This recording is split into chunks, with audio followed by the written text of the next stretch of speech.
당연히 해야 될 일임에도 불구하고 정말 하루하루 삶을 살다가 보니 그렇게 하지 못할 때가 너무나도 많이 있습니다. 이 찬양을 부를 적마다 그러한 믿음을 다시 한번 불태우게 하시고 내 주변에 있는 사람들에게 주님을 전할 수 있는, 주님을 보여줄 수 있는, 주님을 말할 수 있는 저희들이 되도록 인도하여 주시옵소서. 오늘 이 시간도 하나님 앞에 정성 들여 예물을 올려드렸습니다. 기억해 주옵소서. 11조 헌물을 받으시고 또 감사의 헌물을 받으시고 또 건축헌금, 또 선교헌금, 추정헌금, 주일연보, 그 외에 이제 이 모양 저 모양으로 한 주간 동안 살면서 주님을 위해 힘썼던 모든 것들 주님 다 받으시고 영광 홀로 받으시기를 원하고 기도합니다.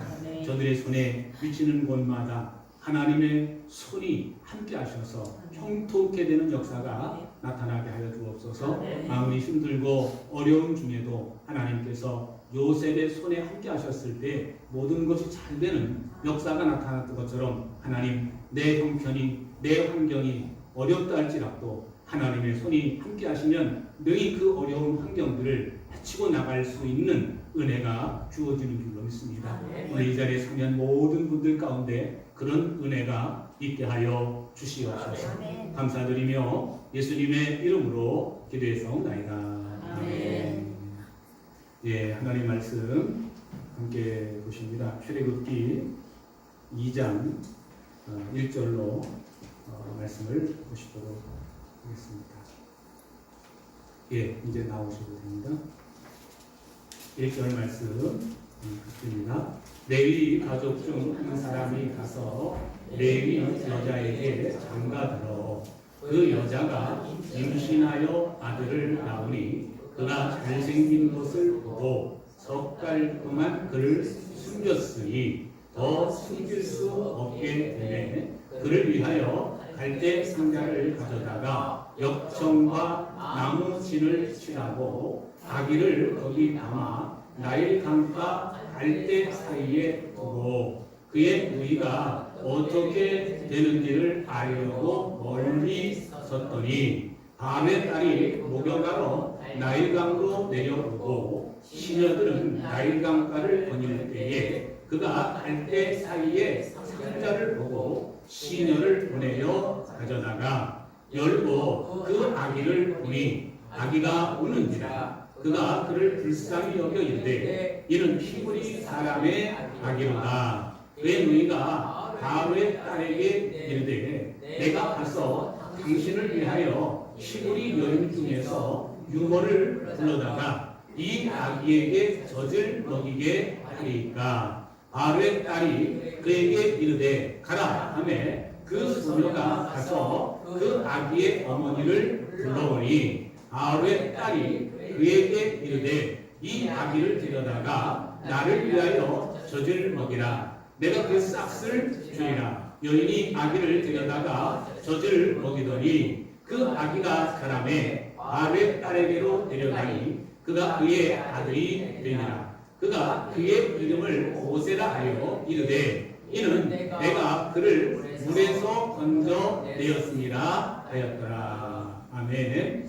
네, 오늘 함께 읽으신 이 말씀을 가지고 준비하시는 하나님이라는 주제를 가지고 함께 말씀을 나누는 시간을 갖도록 하겠습니다. 지난주에 함께 말씀을 나누면서 하나님께서 이스라엘 민족을 이제 고센 땅으로 인도하셨는데 400년쯤이 찰 때 이 모세를 이렇게 준비시켜 나가는 과정을 이렇게 보는데요.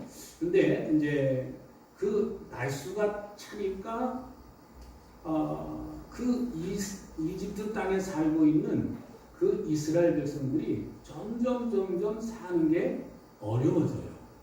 사는 게 점점 힘들어집니다. 그리고 육체적인 고통이 있을 뿐만 아니라 정신적으로 상당한 압박을 받고 살죠. 사람이 몸이 고되고 마음이 편하면 견딜만 합니다. 근데 몸은 편한데 마음이 편치 않으면 아주 괴롭고 힘들어요. 그래서 많은 경우가 몸이 고될 때는 집에 와서 먹고 눕기만 하면 자죠. 저도 가끔 이제 무슨 할 일이 있어가지고 그 예배당 주변에 이 일 저 일 막 하고 나다가 보면 막 아침 새벽에 일어나서 계속 저녁 때까지 어떤 일을 하고 나요. 그럼 몸이 아주 피곤해지잖아요. 그럼 그날은요 세상 모르고 잡니다. 저희 집사람이 한번 제가 하도 코를 골고 잔다고 그를 녹음을 시켰어요. 녹음을 시켜가지고 한번 들어보라고 들어보는데 정말 제가 아닌 것 같아요. 그게 사람이 몸이 고되면 그냥 이렇게 코를 골게 되더라고요. 그래서 자는데 세상 모르고 자는데 코를 드렁드렁 골면서 잠을 자요. 그런데 이 마음이 편치 않으면 정신적인 문제가 생기면 잠을 못 자요. 잠을 못 자. 괴로운 거죠. 육체적으로 괴롭고 정신적으로도 괴롭고 그러니까 육체적으로 정신적으로 이 고통을 당하면요 사람이 살 수가 없어요. 정말 사는 것이 사는 게 아니죠. 여러분들이 이제까지 이제 인생을 살아오시면서 육체적인 이렇게 그 힘든 일도 해보셨을 테고 또 정신적인 어려움, 마음이 힘들어가지고 잠 못 이루는 밤도 있었으리라고 생각이 되어집니다. 그런데 오늘 이 이집트 땅에서 일어난 이 사건을 놓고 보면은 이 두 가지가 함께 어우러진 거죠. 육체적으로도 계속 이들을 괴롭힙니다. 계속 벽돌을 굽는 일, 짚을 써는 일, 또 논내에 가서 이는 농사 짓는 일, 갖가지 일들을 가지고 계속 괴롭힙니다. 목적은 뭐죠? 이스라엘 백성들의 숫자가 너무 많아요. 너무 많아. 그러니까 왜 그랬을까? 라는 것은 이제 그 당시에 이집트 바로 왕이 누구였었고 그 바로 왕이 그 당시에 어떻게 행동했는가 외부적인 환경은 어땠는가 라는 그 배경적인 부분을 제가 책을 보니까 이렇더라고요. 그 당시에 그 당시에 바로 왕이 이름이 투트모스라고 하는 사람인데 투트모스 1세라고 하는 사람인데 이 왕은 원정으로 가서 이제 정복 전쟁을 많이 치렀대요. 정복 전쟁을 많이 치르고 나니까 이 이집트 땅 안에 있는 이스라엘 민족들이 자꾸 늘어나는 게 경계 대상이 되는 겁니다. 왜냐면 그 안에 또 이제 그 보면은 셈족 계열 중에 하나인 힉소스라고 하는 민족이 한때 이집트 땅에 와가지고 이집트 땅을 정복하고 이집트를 다스렸습니다. 그 이집트를 다스리고 그리고 결국 쫓아내긴 했습니다만 언제 어느 때 그런 힉소스 민족 같은 셈족 같은 그런 사람들이 와가지고 이스라엘 민족과 합세해서 전쟁을 하고 빠져나갈지 모르는 그런 두려움이 있는 거죠. 정복 전쟁을 치르는 사람들의 또 한편들의 두려움은 뒤가 두려운 거죠. 뒤가. 그러니까 어떻게든지 이스라엘 백성들을 억압해야만이 계속해서 노동력을 생산받을 수 있고 노동력을 제공받을 수 있고 또 계속 부려먹을 수 있다 라고 하는 계산에서 이런 행동을 하지 않았는가 라는 그런 생각을 합니다. 그리고 마지막에 급기야는 아들을 낳으면 죽여라. 그러니까 이 아들을 낳으면 죽여라 할 때 태어난 사람이 모세예요. 참 기가 막히죠. 아들을 낳으면 죽여라. 그러는데 이 모세가 살아나요. 어떻게 살아납니까? 하나님이 사람을 요소요소에 필요한 사람을 준비해 놓으시는 거예요. 여러분 하나님을 바라보고 의지하고 사는 얘기는 어려운 일이 있을 수 있지만 그 어려움을 이겨낼 수 있도록 요소요소에 사람을 준비시킨다는 사실을 우리가 알아야 됩니다. 그래서 그거를 믿고 하나님 신뢰하고 하나님 앞에 가까이 나아갈 때 그거를 하나님의 인도하심이라는 것을 아는 거예요. 하나님을 의지하든지 의지하지 않든지 하나님 백성들에게는 하나님의 도우심의 손길이 있어요. 근데 그 도우심의 손길을 느끼는 사람이 있고 안 느끼는 사람이 있어요. 느끼는 사람은 하나님을 신뢰하고 하나님 붙잡고 하나님 도와주세요 하고 부르짖고 기도하는 사람이에요. 기도했는데 하나님 역사해 주셔서 뭔가 해결됐다. 그러면 하나님 도와주셨다. 그런데 그렇지 않고 그냥 어떻게 하다가 문제 해결됐다. 근데 그거는 우연히 된 거야. 재수가 좋아가지고 어려운 거를 잘 이겨낼 수 있었어. 이렇게 해석을 할 수도 있는 것이죠. 그러나 우리 믿는 사람들은, 믿음의 사람들은 우리가 믿음의 눈으로, 믿음의 시각으로 세상을 바라볼 수 있는 그런 눈이 열려야 될 줄로 믿습니다. 오늘 이 자리에 계신 여러분 모두에게 그런 눈이 열리시기를 주의 이름으로 축복합니다. 자, 여기에 이런 상황에서 지금 여기 1절 말씀에 보니까 레위 사람들, 야곱의 아들이 12아들이라고 했잖아요. 12아들 중에 이 레위라고 하는 그 후손들이 퍼졌는데 그 가족 중 한 사람이 가서 레위 여자랑 결혼을 했습니다. 같은 이제 성끼리 이제 결혼을 했어요. 장가를 들었는데 여기 2절 말씀에 보니까 임신해서 아들을 낳았다고 해요. 그러니까 이 얘기를 쭉 보시면 아니 지금 요게벳이 엄마인데 이 요게벳이 아들을 아론도 낳고 또 미리암도 낳고 그랬는데 왜 여기 모세만 딱 낳았다고 이렇게 표현했을까? 그러니까 지금 여기에는 누구에게 집중이 되어 있는 거냐면 모세라고 하는 한 인물에 집중이 된 거예요. 여러분 이제 연속을 보시면 드라마를 보시면 어떤 한 인물에 집중이 돼가지고 그 사람만 얘기 나오는 거 있잖아요. 그래서 오늘 여기는 극으로 따진다면 주인공이 누구냐면 모세입니다. 모세라고 하는 사람이 태어나는 과정 그리고 보호받는 과정들이 쭉 기록되어 있는데 거기에 보이지 않는 하나님의 손이 개입됐다는 거죠. 개입됐다는 겁니다. 자, 보세요. 임신해서 아들을 낳았는데 아들을 낳으면 뭐라고 그랬어요? 강가에, 나일강에 집어 던지라고 그랬잖아요. 근데 못 던져요. 못 던지는 이유 중에 하나가 여기 보니까 그가 잘생긴 것을 보고라고 말합니다. 그래서 잘생기고 봐야 될 것 같아요. 옆 사람 보세요. 잘생겼나? 다들 잘생기셨죠? 네. 일단 잘생겨야 될 것 같습니다. 이제 엄마가 버려야 되는데 그 얼굴이 너무 잘생긴 거예요. 너무 멋진 거예요. 그러니까 그 두려움, 그 바로의 군대가 언제 찾아와서 들키기만 하면 큰일 나는 문제잖아요. 근데 그런 두려움을 뒤로 합니다. 일단 이 아이를 살려놓고 보자. 그래서 그 잘생겼다는 것 때문에 이 엄마의 모성애가 갑자기 확 일어납니다. 뭐 그 당시 주변에 아이 낳는 엄마들 버렸을 거 아니에요. 뭐가 들어요? 권력이 무서운 거죠. 칼이 무서운 거예요. 그러니까 버리는 거죠. 근데 버리는 와중에 여기 보니까 너무 잘생겼으니까 그를 품에 안고 젖을 먹입니다. 근데 그 기간이 석 달이에요. 아마 이 요게벳이라고 하는 엄마가 자기 아이를 품에 안고 보호해줄 수 있는 최대의 기간이 석 달인 것 같아요.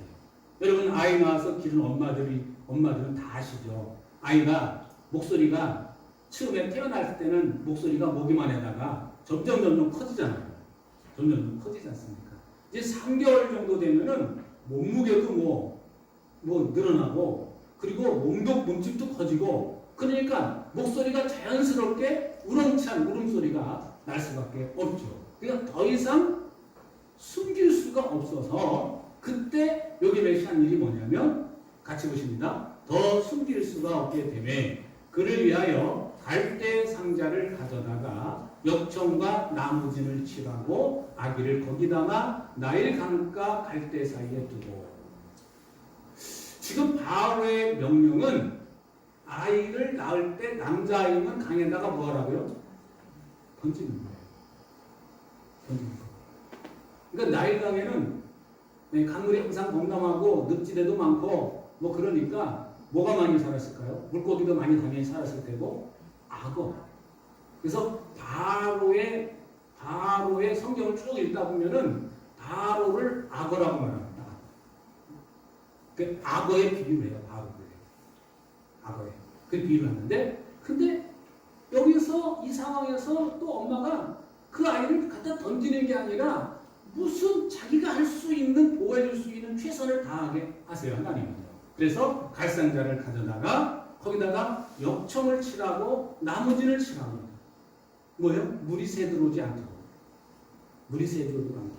그러니까 여기에 보면은 이 다누기 갈상자의 상자의 표시는요. 창세기 6장에 보면 누구 얘기가 나오죠? 노아 이야기가 나오잖아요. 노아 이야기. 그 노아가 뭘 만들었죠? 방주를 만들었습니다. 근데 그 방주를 표현하는 그 시구리 단어하고 여기 갈상자를 표현하는 시구리 단어하고 똑같습니다. 그러니까 물이 새 들어오지 않도록 최선으로 준비하고 그리고 떠내려가게 한 게 아니라 어떻게 합니까? 갈대 숲에다가 사이에다가 넣습니다. 거기서 그치질 않죠. 숲에다 넣고 그리고 다음에 그 누나 미리암을 거기서 남게 합니다. 그러니까 하나님이 준비시킨 사람들이 있어요. 준비하시는데 사람을 통해서 준비하시는데 첫 번째가 그 엄마예요. 아이를 낳은 엄마. 근데 그 아이가 어떻게 될지 모르기 때문에 이름도 못 줘요. 이름을 지을 수가 없어요. 이름도 안 짓고 어쨌든 젖을 물리면서 3개월을 버티다가 안 되니까 갈상자를 준비하고 혹시라도 이 아이가 누군가에 의해서 구원받을 것이라고 하는 기대와 소망을 가지고 역청을 칠하고 또 나무진을 칠하고 거기다가 포대기로 싸서 뚜껑을 덮어가지고 갈대 숲 사이에 놓고 멀찍이 떨어져서 미리암이 그 상황을 지켜봅니다. 근데 마침 그때 여기 이제 같이 한번 이어서 보시겠습니다. 그의 누이가 어떻게 되는지를 알려고 멀리 섰더니 이렇게 멀리 서서 지켜보는 겁니다. 그 상자가 어떻게 되나 지켜보는데 같이 보십니다. 바로의 딸이 목욕하러 나일강으로 내려오고 시녀들은 나일강가를 거닐 때에 그가 갈대 사이의 상자를 보고 시녀를 보내어 가져다가 이 딱 바로의 딸을 준비시키는 거예요. 이 바로의 딸이 누구였을까? 라고 역사를 보니까요. 이 투트모스 1세의 외동딸이랍니다. 외동딸. 그러니까 아들이 없는 거예요. 아들이 없어요. 아들이 없다는 건 굉장히 중요한 이제 저기를 우리에게 가르쳐 주는데 아들이 없이 이 그 하셉수트라고 하는 그 바로의 공주예요. 이 공주가 아버지의 명령을 어기게 되죠. 근데 이 공주가 만약에 아기가 있었더라면 자식이 있었더라면 그런 모성애가 발동했을까 하는 그런 생각이 들어요. 여러분 아기를 낳고 그러면요 그 아이를 낳은 집에 남자 친구들은 잘 안 찾아오죠. 누가 찾아오죠? 여자친구들이 잘 찾아옵니다. 그리고 여자친구들이 30이 넘으면요 더 자주 찾아갑니다. 그 아이를 친구 만나러 가고 그리고 그 아이를 보고 그리고 여자들은요 항상 정이 많아가지고 찾아갈 때 그냥 안 찾아가요. 그 아이에게 뭐가 좋을까 해서 뭐 장난감도 사가고 때로는 옷도 사가고 그렇게 하죠. 근데 남자들은 그렇게 사가는 경우를 제 눈으로는 본 적이 없는 것 같아요. 혹시 여러분들은 보신 적 있으세요? 남자들이 아이를 보러 왔다고 그 친구 집에 찾아와가지고 아이를 안고 얼러주고 선물도 사오고 그런 거 보신 분? 네, 정말 좀 들었네요. 예, 없습니다. 그러니까 이 여자에게 하나님께서 주신 것 가운데 하나가 여자에게는 아이를 낳든 낳지 않든 우성 본능이 있는 것 같습니다. 그러니까 이 하셉수라는 그 공주는 결혼했음에도 불구하고 아이가 없는 상태이자 그리고 아버지가 자기 아버지 투스모스 1세가 아이를 낳은 남자아이는 강에 던져버리라라고 하는 명령도 다 알고 있어요. 이 성경에는 여기에는 시녀라고 하나로 표현됐습니다만 공주가 강가로 오는데 몸 정도만 오겠습니까? 거기에는 무술을 하는 그러한 군인들도 같이 오는 거죠. 여자 검객 뭐 그렇게 오죠. 여자 검객들, 여자 호위무사들이 같이 오고 또 공주 바로 곁에서 이 공주의 생각을 잘 읽어내는 그러한 시녀도 같이 그런 거죠. 여기서 시녀를 보냈다라고 하는 것은 공주가 갈대상자를 보고 자기 마음을 잘 읽어내는 그 시녀를 보냈다는 뜻이겠죠. 그런 거죠. 그래서 그렇게 해서 시녀를 보내서 다 가져다가 딱 뚜껑을 여니까 울어요. 이 하나님의 타이밍도. 아니 뚜껑을 딱 열었는데 생글생글 웃어보세요. 어떨까요? 어떤 마음이 들까요? 근데 뚜껑을 딱 열자마자 아기가 울어요. 으아 하고 울어댑니다. 울어댈게요. 그러니까 그 우는 아이가 불쌍하게 느껴지는 거죠. 이 엄마한테 버림받은 아이. 이는 히브리 사람이 아꼈다 하면서 아주 불쌍하게 보이고 불쌍한 마음으로 이 아이를 보게 하세요. 하나님께서 그 사람의 마음을 움직이시는 것도 하나님이신 줄로 믿습니다.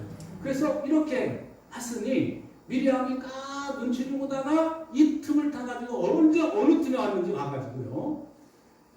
같이 보십니다. 시작. 그의 의가 바로의 딸에게 이르되 내가 가서 당신을 위하여 히브리 여인 중에서 유모를 불러다가 이 아기에게 젖을 먹이게 하리까.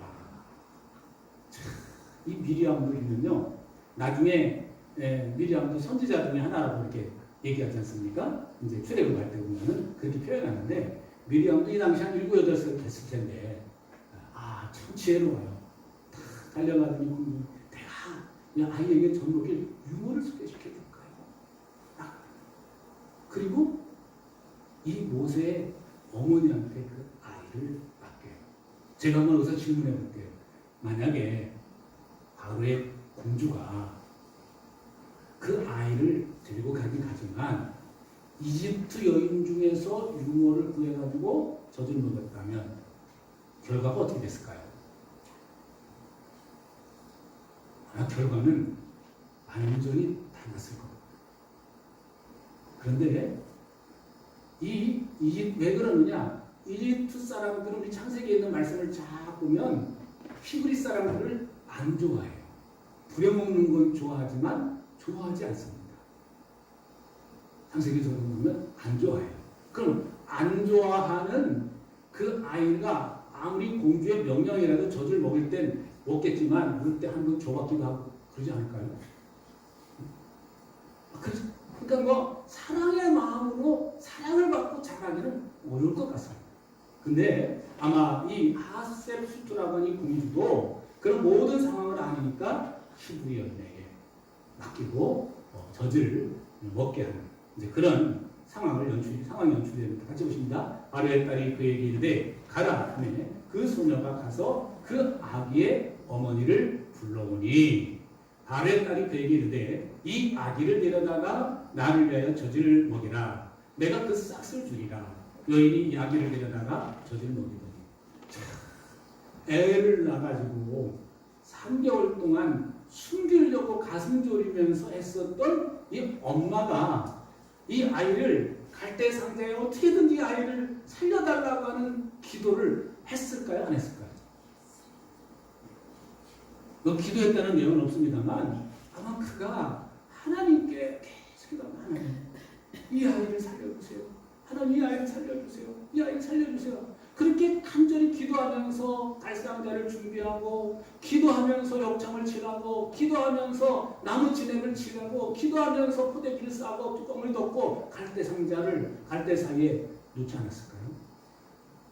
저는 보통 그 어려울 때 너무 힘들고 어려울 때 그 정말 기도하는 분들을 옆에서 한번 본 적이 있어요. 제가 수원에서 목회할 때 우리 권사님 한 분이 계신데 아들이 참 엄마 마음을 아프게 해요. 그러니까 아들이 엄마 마음 아프게 했는데 결국 이 아들이 뭐를 이렇게 되면 이 외도를 한 거예요. 쉽게 말하면 외도를 해가지고 이제 그 부인이 알게 돼가지고 이혼하니 마니 막 그런 상황에 됐어요. 그러니까 너무 이 아들이 둘이나 있는데 초등학생까지 됐는데 너무 마음이 아프니까 이 권사님이 그 차를 타고 차를 운행을 하는데 차 타고 오시면서 울면서 막 그가 하나님 가면서도 또 집에 가면서도 하나님 그러니까 사람이 들으면 하나님의 이름이 예수 믿는 사람들은 주의 이름을 부를 수밖에 없어요. 부를 수밖에. 근데 하나님 믿는 이 요게벳이 그런 간절한 기도를 하지 않았을까? 라는 그런 생각을 합니다. 그래서 그 결과 이 아이가 죽음의 가운데 갔다가 죽는 자리까지 갔다가 극적인 상황에서 살아나오게 되고 그리고 이 아이를 이제는 바로의 군인들이 호위해주는 상황에서 이제 공주의 아들이잖아요. 공주의 아들이니까 아무 때나 기르겠습니까? 먹을 거 공급되죠. 입을 거 공급되죠. 또 이 군인들이 다 경비 쓰죠. 그렇게 멋진 정말 이제 들킬까봐 두려워서 이 아이를 저질러겠더니 어머니가 이제는 월급 받으면서 이 아이를 기르게 되는 이제 그런 모습을 여기 말씀을 통해서 살펴보게 됩니다. 예, 다음 절 보시면 그 아기가 자라매 바로의 딸에게로 데려가니 그가 그의 아들이 됩니다. 그가 그의 이름을 모세라 하여 이르되 이는 내가 그를 물에서 건져내었음이니라 하다. 결국 이름을 모세라고 지었는데 물에서 건져냈다. 그런 의미가 됩니다. 그래서 그거를 왜 그런 이름을 줬을까? 근데 나중에 이집트의 그 이름을 보면은 그 앞에 다른 자가 있으면서 모세라고 하는 이름이 나온 게 있더라고요. 그런 걸 보면 이 나일강을 이 이집트 사람들은 굉장히 신성시 여겼습니다. 거룩한 장소로 여겼습니다. 근데 당시 여기 성경에는 이 공주가 목욕하러 나왔다고 그러지만 사실은 그러한 이제 어떤 거룩한 장소에 와서 몸을 씻고 자기가 믿는 신에게 제의를 하려고 제사를 드리려고 그러지 않았을까라는 그런 추정을 합니다. 근데 자기 신을 섬기려고 그 거룩한 장소에 와서 신성시 여기는 그 강가에 와서 씻고 가려다가 하나님의 인도하신 가운데 모세를 만나게 되고 모세를 자기 앞에 삼게 돼요. 그러니까 이게 공주 외동딸이라고 그랬잖아요. 그러면 이 모세는 앞으로 뭐가 될 수 있다는 거예요? 바로가 될 수 있다는 거예요. 나중에 이 모세가 그 자리를 박차고 나왔다고 히브리서에서는 믿음으로 그것을 내려놓고 나왔다고 이렇게 표현하고 있는데요. 그 정도 위치까지 하나님 올려주십니다. 하나님께서 이 모세를 이렇게 이제 아무것도 모르는 노예로서 자라다가 구원자로 세워진 받은 게 아니라 하나님은 이 모세를 준비시키시는 그런 모습. 그래서 바로의 공주의 핍박자의 딸의 가정에서 아들로 자라게 하시는 그런 아이러니한 일이 생기게 된 것을 이렇게 볼 수가 있습니다. 여러분, 우리가 삶을 살다가 보면 때로는 내 이성적으로는 이해가 안 되는 일들이 벌어질 때가 종종 있습니다. 그런 것을 볼 때 세상이 미쳤다. 왜 이렇게 세상이 돌아가는지 모르겠다.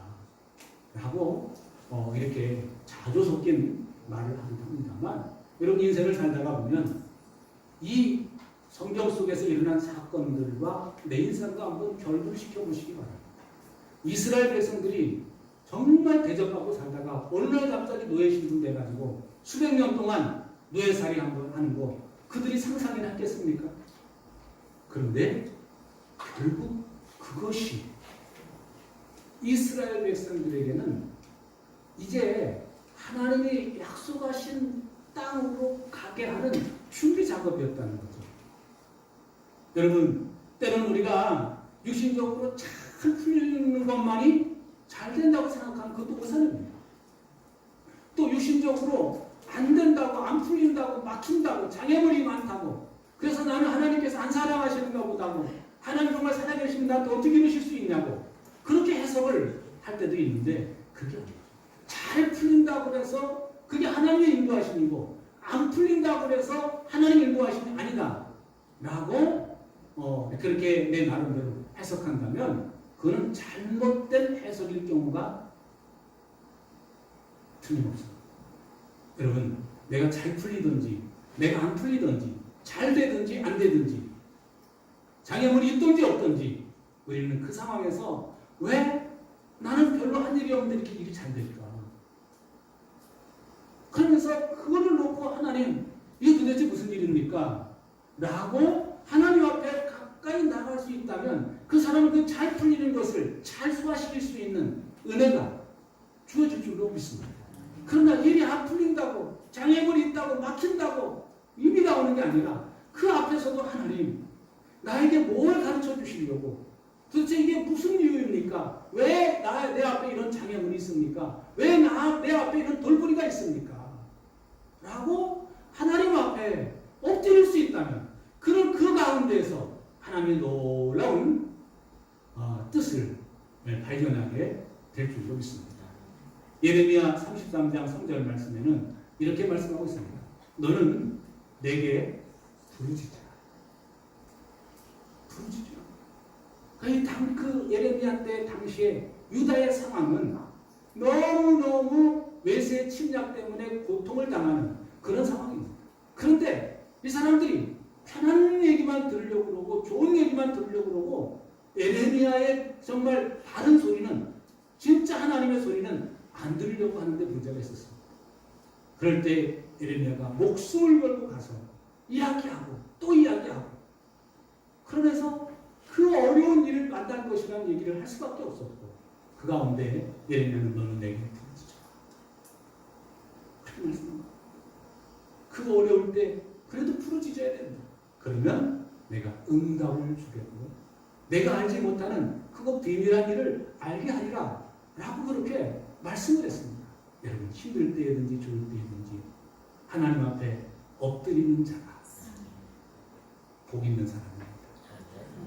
그런 사람이 하나님의 예비하심을 맛보고 하나님의 준비하심을 알게 되고 그래서 그 준비하심에 쓰임받는 그런 자가 될 줄로 믿습니다. 기도하시겠습니다. 하나님 아버지 감사합니다. 오늘도 이렇게 귀한 은혜를 주셔서 저희들 불러주시고 하나님 앞에 예배할 수 있는 은혜를 주시니 감사를 드립니다. 참으로 오늘 부른 찬송처럼 예배하는 자가 되기 원합니다.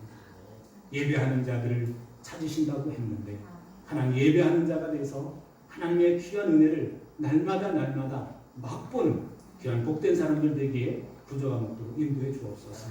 오늘 말씀에 이제 가르쳐 주신 것처럼 하나님 앞에 엎드릴 수 있게 하시고 또 하나님의 그 준비하심에 쓰임받는 인물들이 되도록 축복해 주옵소서. 하나님께서 이스라엘 백성들을 해방시키는 도구로서 가장 먼저 그 어머니 요게벳을 또 미리암을 또 바로의 공주를 사용하신 것처럼 하나님께서 이제 세상을 구원시키는 일, 믿지 않는 사람들을 구원시키는 그 일에 있어서 저희를 사용하여 주옵소서. 저희를 사용하여 주시옵소서. 감사드리며 예수님의 이름으로 기도했사옵나이다. 아멘. 예, 우리 함께 일어나셔서 찬양합니다.